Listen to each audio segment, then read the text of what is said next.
Selamat malam Pak Agus. Selamat malam, Arya. Sebelumnya apakah boleh memperkenalkan diri terlebih dahulu? Baik, salam sehat ya, Arya. Nama saya Agus Yulianto. Saya pekerjaan di swasta. Umur 46 tahun. Baik, Tinggal di Bekasi. menurut Anda, apakah kemiskinan itu? Ya, baik. Kemiskinan itu buat saya ada dua. Kemiskinan rohani dan kemiskinan jasmani. Kemiskinan rohani itu terdegradasinya moral kita terhadap Tuhan. Kemiskinan jasmani itu besarnya kebutuhan di mana lebih besar daripada pendapatan. Sehingga dalam setiap hari atau setiap bulannya akan terjadi minus sehingga kebutuhan lebih besar daripada pendapatan. Sehingga menyebabkan tidak tercukupinya kebutuhan jasmani, baik itu sandang, pangan, maupun pakan. Baik, Itu kira-kira. lalu menurut Anda, apa sajakah penyebab kemiskinan itu dalam bidang ekonomi? Penyebab kemiskinan itu ada dua. Pertama, penyebab yang disebabkan oleh faktor internal. Jadi faktor dari dirinya sendiri. Internal itu contohnya dia malas. Orangnya tidak punya kemampuan, tidak punya skill, tidak punya pengetahuan, atau dianya tidak punya kreativitas. Itu yang menyebabkan dia miskin.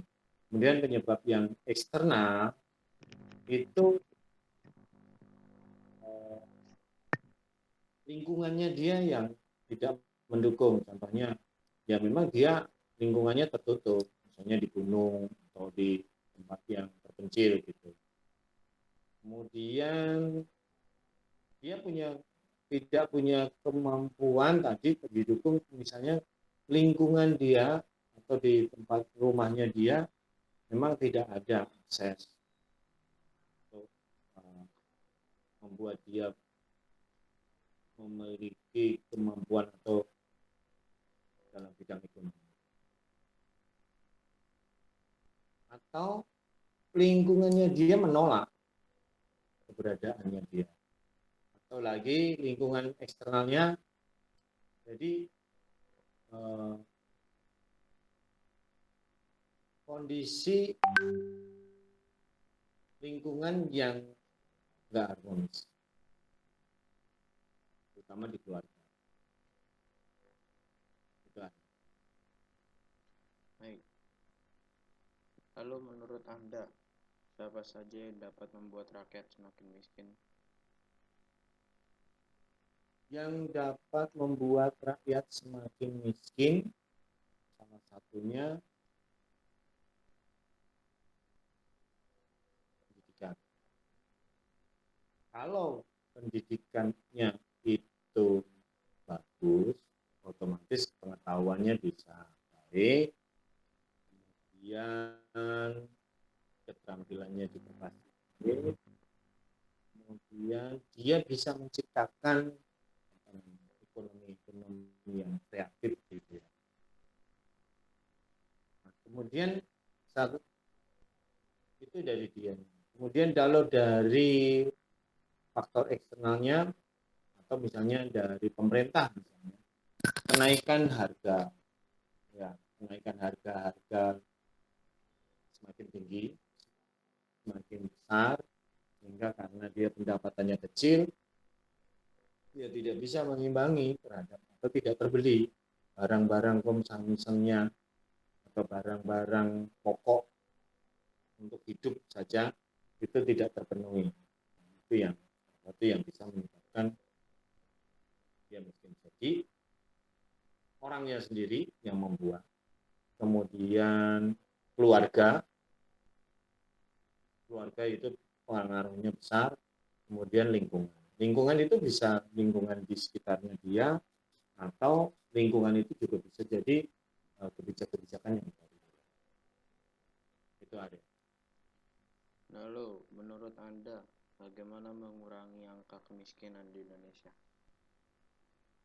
Untuk mengurangi kemiskinan di Indonesia, ya pemerintah harus punya andil yang besar ya, terutama itu dalam jangka panjangnya dulu. Dalam jangka panjang, salah satunya ya harus ada edukasi yang bagus, pengetahuan yang bagus.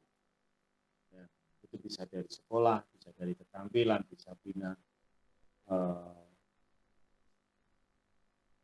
penerapan teknologi dan lain-lain. Kemudian yang kedua, jangka pendeknya. Jangka pendeknya, pemerintah bisa menciptakan pekerjaan-pekerjaan yang sifatnya karya, sehingga masyarakat punya pekerjaan.